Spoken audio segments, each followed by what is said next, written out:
केंद्र सरकार बनारस और महाकालेश्वर की तर्ज पर हरिद्वार के हर की पैड़ी को कॉरिडोर बनाने की तैयारी कर रही है। हरिद्वार रोडकी विकास प्राधिकरण ने कॉरिडोर को लेकर प्रस्ताव भी पास किया है।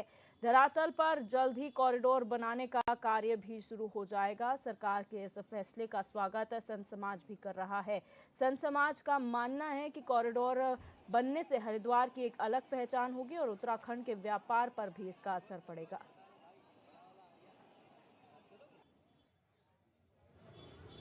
हरिद्वार पूरी दुनिया की श्रृंखला में आध्यात्मिक नगरी के रूप में आध्यात्मिक राजधानी अगर हम कहें तो अतिशयोक्ति नहीं होगी। तो राज्य सरकार हरिद्वार को भी एक विशाल कॉरिडोर के रूप में देखना चाह रहा है। हरिद्वार में जो कॉरिडोर बनने जा रहा है वह उत्तराखंड के लिए तो एक विशाल धरोहर होगा ही, लेकिन पूरी दुनिया के लिए भी वह एक विशाल धरोहर होगा।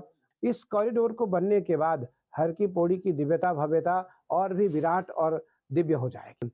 तो जो पर्यटक लोग हरिद्वार में आते हैं, उत्तराखंड में आते हैं, वो सबसे पहले हरिद्वार आते हैं। हरिद्वार में आने वालों की संख्या 1000 गुना बढ़ेगी। उससे हरिद्वार का मठ मंदिर, हरिद्वार का व्यवसाय लाभ है, 1000 गुना बढ़ेगा और सरकार की रेवेन्यू और हमारी सुंदरता और विश्व पटल पर एक उत्तराखंड का जो मानचित्र स्थापित होगा वो स्वर्ण अक्षरों से लिखा जाएगा। हर की पौड़ी का एक विशेष महत्व है।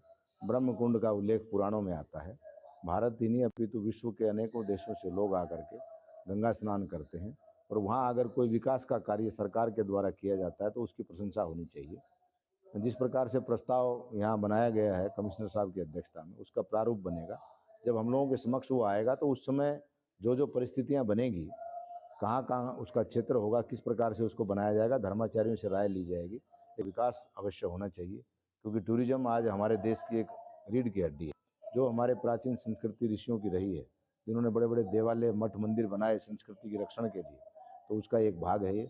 और भगवती गंगा का कलयुग में इतना प्रभाव है, हर की पौड़ी एक प्रधान तीर्थ है, तो वहाँ अगर विकास का कार्य होता है मैं उसकी प्रशंसा करता हूँ। इस सराहनीय योग्य कदम है। राज्य सरकार इसके लिए बधाई की पात्र है।